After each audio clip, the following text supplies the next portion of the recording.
Hey guys, welcome back to my channel. My name is Mika and today I'm excited because I get to tell you all about my favorite books that I own.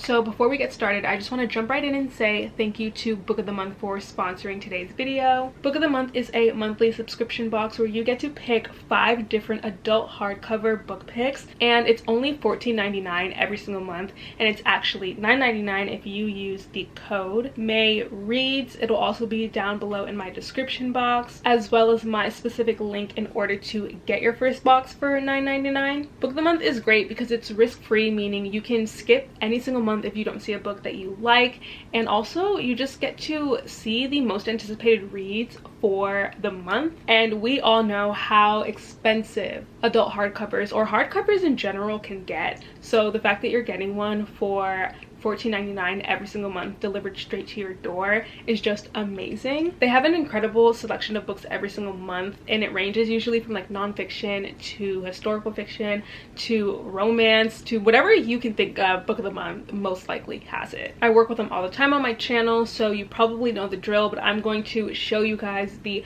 5 book picks for the month of May. The first book is How Lucky by Will Leach. I probably butchered that, but this is How Lucky. This is basically about a guy who lives a very uneventful life. He has a very cookie cutter lifestyle, and one day he sees a woman who walks by his house. I believe she like walks by frequently, and one day he witnesses her being kidnapped, and apparently this is really funny, suspenseful, and etc. I've been watching Desperate Housewives, and I don't know why, but that synopsis really gives me Desperate Housewives vibes. Book of the Month went there with their bookmark this month, and it says, "I'm a freak between the sheets," which is so funny. I was not expecting to read that. I don't know why.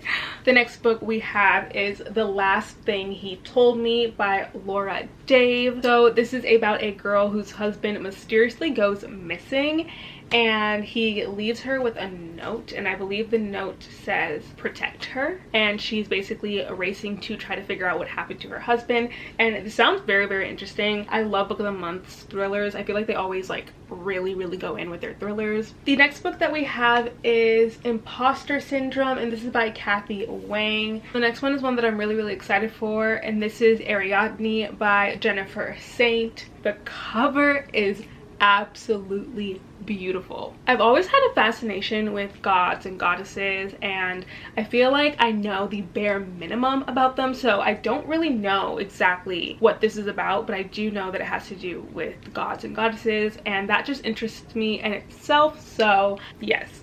The last book we have is Things We Lost to the Water, and I believe this is another thriller. Oh wait, no. It is a stunning debut novel about an immigrant Vietnamese family that settles in New Orleans and struggles to remain connected to one another as their lives are inextricably reshaped. I guess I thought it was a thriller because of the way the cover looks, but it is not a thriller. This sounds very intriguing. Those were the 5 book picks for May for Book of the Month, so if any of those interested you, make sure to check the link down below in my description, as well as use the code MAYREADS to get your first book box for $9.99. I just realized I'm not wearing any earrings, so I'm gonna go put some on. Okay, that didn't really make much of a difference, but now I have earrings. So I recently went and asked all of you guys what video you wanted to see from me next, and I did a poll on YouTube, and then I posted it to my Instagram as well, and you guys really wanted to see my favorite books that I own, and I am totally okay with filming this. I actually have seen a few people over on YouTube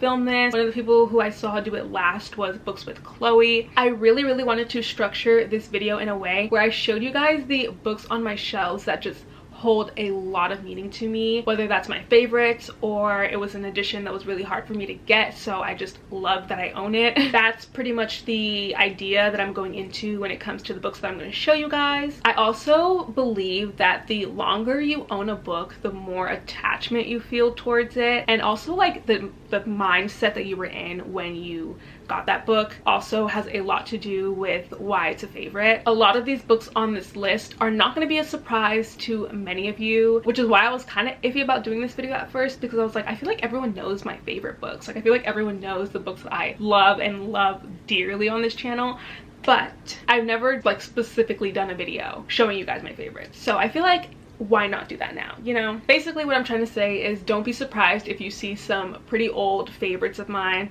I feel like it's more common to have favorite books that are like way older than like newer books that are favorites. Anyways, okay, let's just get into the video. I keep talking. Okay, so one of the first favorite books that I own is the movie tie-in hardcover edition of City of Bones. Now, this copy was kind of hard to find. It is absolutely stunning. If you didn't already know, I'm a major Mortal Instruments movie stan. Like, I loved the movie. I literally own it on DVD and everything. That movie and this series holds a very, very, very special place in my heart. One thing I always loved about the movie was the visuals of it. I think that they did a really good job with the visuals. I know people might not agree with me, but like, just look at the cover, look at the imagery. Like, I love it. It's New York City, and then underneath it, it's like how I guess the shadow hunters see the city, or I believe that's either the Institute, I don't know, but it basically just mirrors the city in the water, and I think it's absolutely stunning. One thing I really love as a book collector is having beautiful editions of books that I love. So I do have multiple editions of City of Bones, and this is just one of my favorites. I just thought it would be an honorable mention, a first book honorable mention, if you will. Honestly, my Cassandra Clare shelf in general holds so many of my favorite books. That's only an amazing setup to tell you guys my next favorite book that I own, City of Glass by Cassandra Clare. I don't know why I had to look at the title. We all know her name. So I just have really fond memories of reading this. I think I read this when I was in 5th grade. I read the entire trilogy at the time in 5th grade. I don't think City of Fallen Angels was out yet, and I had the best time reading this book. Funny story, I actually read the Mortal Instruments out of order by accident because my school library only had City of Ashes at the time. So when I was reading the book, I was really confused, and then I realized it was a series, so I went back, read the first book, and then jumped straight into this book after, because I read the second book first. I don't know why I did that, and I don't know how I still understood everything that happened in these books, because that is kind of a confusing way to start off the series. But I just have the best memories reading this, and I love Jace. I know that might be not the most popular opinion. A lot of people don't like Jace. I love him. I think Cassandra Clare just did an amazing job building this world, and I love all the characters, and I love all the memories I have reading it. Okay, now this is where we really get into my favorite books that I own, and these 3 are not going to be a surprise to literally anyone. Like, let's be honest. That is Court of Thorns and Roses, Throne of Glass, and Crescent City, House of Earth and Blood by Sarah J. Maas. I just decided to show all of these 3 books at the same time because it's by the same author. Let's start off with A Court of Thorns and Roses. So I actually read this series after I read Throne of Glass series, and I picked this up because I was just in a reading slump, and I didn't really know what a reading slump was during that time, and I was just like, I need to pick something else up by this author. After I finished Throne of Glass, I was like torn to pieces after finishing Empire of Storms from the Throne of Glass series, and I needed a pick-me-up, and this was that book. I almost didn't read it because of the cover. I don't know why. At the time I didn't like the cover, but now I love them. I just think that this series is amazing. It's obviously one of my, well, okay, I feel like all of Sarah's books are like on an equal level for me. I don't like favor one over the other, so I kind of love them all the same, but I just really love the characters in this series, and every single time I think about these characters, I just can't help but smile. So then we have the first series I read from Sarah J. Maas, and that is Throne of Glass. So I actually never fully finished this series, and I know you guys are probably like, what the fuck, Mika, like you are a huge Sarah J. Maas fan and you never finished the Throne of Glass series. Like I said before, I read A Court of Thorns and Roses because I was in like the worst slump and I needed a pick-me-up after Empire of Storms. And then after Empire of Storms, Tower of Dawn was released. But if you were a huge Sarah J. Maas fan, you remember hearing that Tower of Dawn wasn't gonna be a like mandatory read. So I thought that I could just skip Tower of Dawn and wait until Kingdom of Ash. But it wasn't until Kingdom of Ash came out that everyone was like, no, you kind of need to read Tower of Dawn in order to understand Kingdom of Ash. So I basically waited 2 years, and by that point I was like, okay, well then I can just wait another one because I don't feel like picking up that series right now. And I regret it because I ended up never picking up Tower of Dawn or Kingdom of Ash, like ever, and it's been almost 5 years. So once I get out of my reading slump that I'm in currently, I'm 100% the first book that I'm going to pick up is Tower of Dawn and Kingdom of Ash. Mark my words. But anyways, enough about that. I want to talk about how much I loved Throne of Glass. This series is what like really sparked my love for reading again. I read Red Queen before I read this, and Red Queen was like a fun YA book, you know. It definitely had a lot of plot twists and moments here and there that I was like, oh, I was so pulled in.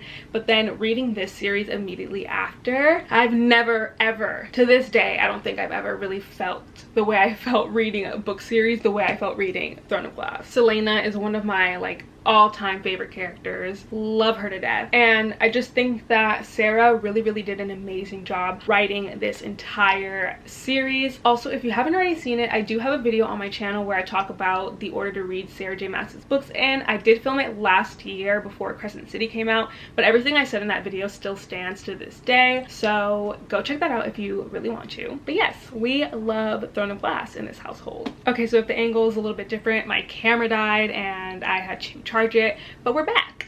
I think the last book I talked about was Throne of Glass, so that leaves us with the last Sarah J Maas book we are going to mention, House of Earth and Blood, aka Crescent City. This is the beautiful Waterstones edition, for anyone wondering. I have an entire shelf behind me of only Crescent City, and I think the special edition of A Court of Thorns and Roses is also on that shelf. I've had a lot of people ask me to do a tour of my Sarah J Maas shelves, so if you guys want to see that, I definitely won't have a problem doing that. I'm gonna do like a regular bookshelf tour anyways, but I think one day I might do like an in-depth Sarah J Maas collection because I do have a lot of special editions of her books. That's not the point. Anyways, okay, let me talk about why this is one of my favorites. I mention this book all the time. I'm sure you guys are sick of hearing it, but I just can't ever get enough of it. This is Sarah's like first attempt at a full adult fantasy, and it is urban fantasy, so I should make that clear. It's in its own fantasy world, but it has a lot of modern world elements in it, and I loved that touch. Bryce is also one of my all-time favorite characters. Sarah J Maas just has that way of writing her female characters that I just love. So out of all of her main characters, I think Bryce and Selena are like my favorite. I literally have a Crescent City tattoo. That is how much I love this book. I'll actually show you guys right now. So it is a quote that just says, "Through love all is possible." I don't know if you can see the whole thing, but it's there, and it like curves right under my boob, so when I'm wearing like a bathing suit or something, it just looks really cool, and it's really pretty and girly, and I love it. When I read this last year, I got the ARC. I was really excited. Thank you to Yasmin from Yasmin the Reader for sending me the ARC all the way from Australia. She is incredible, amazing, we love her. And I think it just came to me at like a really good time in my life. I was like kind of depressed. I was not really doing the best mental health wise, and I just had a lot of things going on in my life around that time specifically. So when I finally got to read like another Sarah J Maas book after not reading her books for so long, it was just an amazing feeling, and I would literally do anything to get the next book in my hands right now. There's just so many more things I could say about this book, but I'm not going to, because I'm going to spare you guys. I'm sure I've said as much as I possibly could in all of my previous videos about this book, so yes. So the next book is one that I read a long time ago. It's actually what introduced me to fae. I did always like fantasy books, but this one is like what really brought me into the world of fairies and, you know, like the elves kind of like fantasy element to books. That book is The Iron King, and this is by Julie Kagawa. I have so much to say about this one. First of all, the cover is completely different than when I read it. When I read the series, it was like this white blonde girl on the cover. I wonder how she's doing. Don't know where that cover is now, but these new stunning, I think it's like the 10th anniversary edition. This is like the perfect introduction into YA fantasy, I think. This is why I ended up loving YA fantasy so much, and I still do to this day, was because of this specific story. And this is also a perfect example of like fantasy romance, because I love a good plot, but I also love a good romance, and the balance between the romance and the plot in this book was really, really good. I haven't reread it in a while, but I used to reread it all the time when I was younger. I'm trying to think back to like how old I was when I read this. I had to be like 11 or 12. It's not middle grade age per se, it's probably 16 and up to read this, but I still really enjoyed it when I was younger. So the back of it says, enter a fantastical world of dangerous fairies, wicked princes, and one half human girl who discovers her entire life is a lie. That is a perfect description. I couldn't have said it any better, and I hope that other people have read this. If you've read this, let me know. I haven't really ever talked about this book with anyone, and I wish I did, because it just holds such a special place in my heart, and I'm finally happy that I have an edition that I can put on my shelf. And I also bought the Fairy Loot hardcover editions of these books. I don't know if you guys have seen them, but they're gorgeous. They're literally gorgeous. I spent a pretty penny on them, I'm not gonna lie, but like I said, I love owning pretty editions of my all-time favorite books, you know. The next book that is a favorite that I own is Legendborn by Tracy Dion. I read this book last year. Simon Teen sent me the ARC, the advanced reader's copy, and I fell in love with this story. I think it was also me seeing a story with a black girl as a main character for the first time in a while in a fantasy book just blew me away. I loved it. It was everything I could have ever wanted. I wish I read this when I was younger. I wish it came out when I was younger. I would have loved to see that in a story. Young Mika would have been self-inserting 24/7. I still do that to this day, so she would have had a field day if this book came out any sooner. I have so many copies of this book as well. I think I have like the Owl Crate edition. I'm not even an Owl Crate rep, but I have that edition. I had the Book of the Month edition. Thank you, Book of the Month, for sending that my way. And I also have the like signed pre-order edition that is personalized to me, which is really cool. Yeah, I've talked about this book a lot recently on my channel too, so I don't think I need to go like into why it's a favorite that I own, because you guys know, but it is, and it definitely had to make its way onto this list. So the next book is The Cruel Prince by Holly Black. I read this in 2019. It was like January of 2019. And I think The Wicked King was literally coming out a week later, and I had a few friends who absolutely loved this book, and I remember seeing reviews of it everywhere, and I just never picked it up. And so finally I was like, okay, you know what, I want to see what the hype is about. I'm gonna just read it. And I read the book in one day. Like, I feel like I don't ever really do that much anymore, but I sat down and I was like, no, I'm finishing this book. And I did. I went to the movies. I literally went to the movies and I brought this book and I read it. Same thing with The Wicked King. I did that. I read that entire book in a day. I remember I had like essays to do, like multiple essays. I managed to do all of those essays and read the entire book in one day. Like, it was just such a good binge-worthy read. I don't think I've ever taken more than a day to read a Holly Black book. Like, that's how obsessed I was with this series. Granted, they're not like that long, but still, I think that's an accomplishment. I just think Jude and Carden deserve so many rights, and I love them, and I really hope that their world isn't over, because I just want to see more of them 24/7. If you don't believe the Cruel Prince hype, you should, and if you haven't read these books yet, you also should. Okay, so the next book is the DUFF by Cody Keplinger. Now, I have the hardcover edition of this book, and it's not the prettiest, I know. The spine is questionable at most, but this holds so much nostalgia to me. I don't think you guys understand. If you watch like my Reading Rush vlogs, don't watch them, but if you did watch them, I reread the DUFF and I loved it. I've actually reread it since then as well. This is a book that I can always reread. Like, if I wanted to, it doesn't matter how bad of a slump I'm in, I'm gonna reread this book. I also think the book is better than the movie, of course, but in the sense of the message it gives off, I think the movie is good in its own respectable way, and I do really enjoy the movie, but the book just hits the spot for me every single time. time. I actually made my best friend, when we went on vacation last year, read this book, and she fell in love. She doesn't like reading, and she read this and was like, this is such a good book. And I was like, I know. This definitely is always going to be a favorite that I own. Like, I'm never going to get rid of it, no matter if I can't find a place for it on my shelves, no matter if I have to put it in a box. I don't care. I'm never getting rid of this book. And yeah. Okay, moving on. The next book I want to talk about is The Wrath and the Dawn by Renee Adjei. And I read this before I joined booktube, like way before I joined booktube. And this was my first introduction to beautiful flowery writing, and I ate it up. I believe this is a retelling of 1001 Nights or Arabian Nights. I loved everything about this story. I loved the ending. I loved the romance. I loved the main characters. Everything about this book, I thought it was extremely well done. I did not read the second book, which I believe is The Rose and the Dagger. I own it, never read it. I think it was one of those things where you can read the book as its own and it holds up. Like, it's not like you have to know what happens next. Everything that did happen in this book really blew me out of the park. I love the writing, and I think that was the most shocking part to me,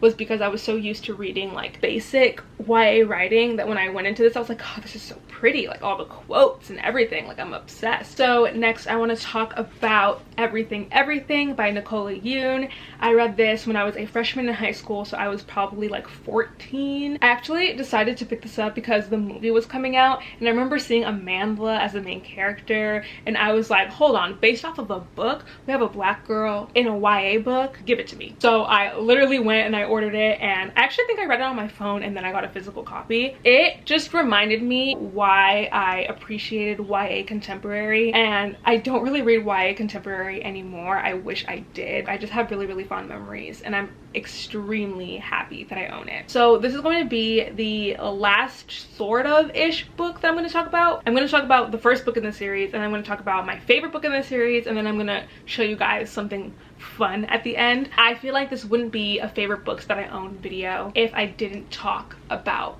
Twilight.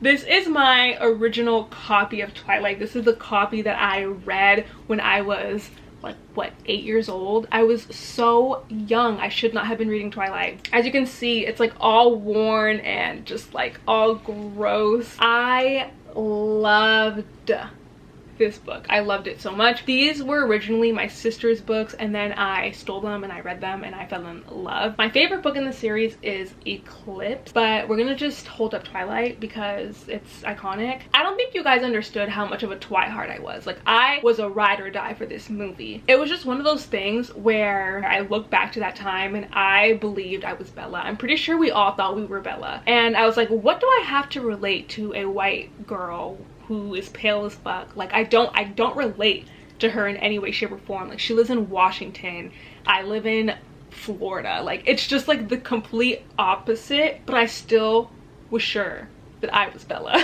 and I wanted a vampire boyfriend. Eclipse is definitely my favorite, and I think that's a popular opinion because a lot of the time in big series, middle books tend to be the favorites, and for some reason Eclipse just had that. There was just something about that book. I don't know what Stephanie Meyer put in that shit, but it was good. I had reread Twilight so many times. It was like I would close the book and then immediately flip back to the beginning and start reading it over again. And if you watched my makeup and books tag, I showed y'all my copy of Breaking Dawn, like my beat up copy of Breaking Dawn from when I first read it, and I still have it, for those of you wondering, and I want to show it to you if you've never seen that video. Warning, it's kind of gross and it's kind of alarming. I don't know what I did to the book. Don't ask me questions. I just want to show it to you. This is the book. As you can see, it's like literally disgusting. Like, I don't know what I did to it. It is 100% taped. It's taped all the way around because if I try to open it, the book is literally like falling apart. Like, it is on its last thread. It's like literally, if I were to just take off the tape, this entire like front page would be hanging. It was an era. I think I just reread this book so many times that this happened. So I do have a new copy of Breaking Dawn. I just think that I like to keep this because it brings back a lot of memories. Like, this was the series that basically started it all for me. It started my love for reading. So this definitely counts as one of my favorite books that I own, as disgusting as it is, because it just holds that like memory and joy of little Mika reading this book over and over and over again. But yes, so those were most of the favorite books that I own. I feel like I definitely own a lot more like favorites, but I did just want to mention like the top of my list. Thank you guys so much for watching. If you stayed to this point in the video, I want you guys to leave down a,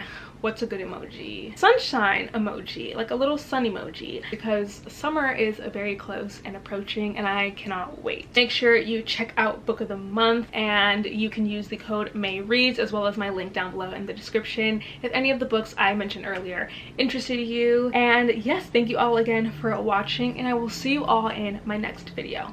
Mwah. East and the west, I'm racking up on my breath, power on me, I'm feeling just like a Tesla. Too much tree, the smoke is making my chest hurt. Girl on me, I'm thinking I should've rest her. Hey, I'm thinking I should've rest all night long. She putting me to the test, got a lot on, I'm trying to take out the rest.